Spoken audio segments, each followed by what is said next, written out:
Have you ever wondered why 3-year-olds want to hear the same bedtime story every single night? For my nephew, it was The Little Blue Truck. For my son, The Great Fuzz Frenzy. And for my daughter, it was The Berenstain Bears Go to the Doctor. I'm passionate about being a mom, and I love bedtime stories. But the Berenstain Bear books are so long. She knew if I tried to skip a couple pages. She knew if I tried to summarize a few sentences. She couldn't read, but she knew. Why the same book every night? We all knew what would happen. Brother Bear was afraid of the shot. Sister Bear was the hero. And we all knew that a shot didn't hurt as much as stubbing your toe or biting your tongue. Here's what I learned, though. The 3-year-old was not choosing the story because of logic. It seldom is logical with toddlers. The reason she wanted to hear the same book each night is she wanted to recreate how she felt when I read it. Toddlers are driven by their emotions, and adults are too. I read this great book with a fantastic analogy about logic. Adults use logic to make decisions and cope with change, and they consider logic their driver. But logic is more of a rider, and it's riding an elephant. The elephant is our emotions. If the rider wants to go one direction and the elephant wants to go a different direction, we all know who wins. Back to my story. So I really enjoyed my childhood. I enjoyed listening to Frog and Toad, our friends, every night. I felt loved. I enjoyed talking to my mom and doing projects. I felt loved. So it seemed logical that having my own family would be like rereading the beloved book of my childhood, just playing a different role. But my metaphor broke. It broke because the 3-year-old has full control. When they pick out the book, they know the outcome. When the child chooses, they choose what the feeling will be. But when I became a mom, I picked up my children.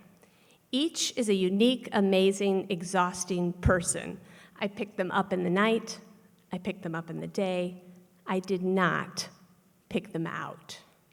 I learned that I can parent them, but ultimately they're their own riders on their own immature elephants. Motherhood, the story of picking up, not the story of full control. I picked up my career. I changed from full-time design engineer to part-time project engineer. I picked up groceries, Girl Scout cookies, bodily fluids with my bare hands. The kids started picking up things too.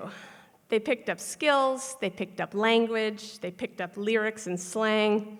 I tried to pick up some of the slang. Yeet. They put the slang down. I have no idea why. The kids got older, and I picked back up my full-time career. What a scary thing to do. Nobody picks out the book, The Berenstain Bears' Mama Gets a New Job. My elephant of emotions was zigzagging back and forth between excitement about solving complex problems with adults and the guilt about the complex task of parenting. Picking up work for me was an outlet for control. Large, complex problems were largely solvable. At work, people seldom refused to eat dinner or emotionally vomited all over me. We all adjusted. My husband led the way, leading the kids with doing more around the house.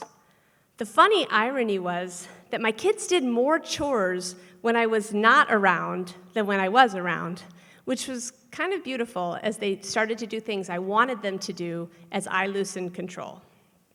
Other things, though, were hard. I'm a loyal, faithful person.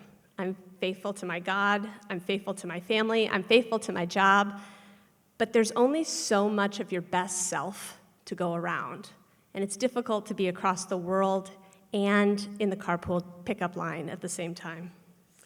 My motherhood story was not a story of self-sufficiency. I needed to pick up some supporting characters. I needed a little help from my friends, from my mom, and from my husband. And my motherhood story gratefully picked them up and added them in. Speaking of my friends, so they got on board with a project that I had picked up my pen on for some time. I wrote a musical over 10 years, and my friends helped me put it on. It was really a lot of fun. So where am I at in the story today? Motherhood has taught me that I am not in control of a lot of things. I picked up the story partly to relive the good feelings of my childhood with my family, and we have had a lot of good times. But I'm also grateful for the adventure.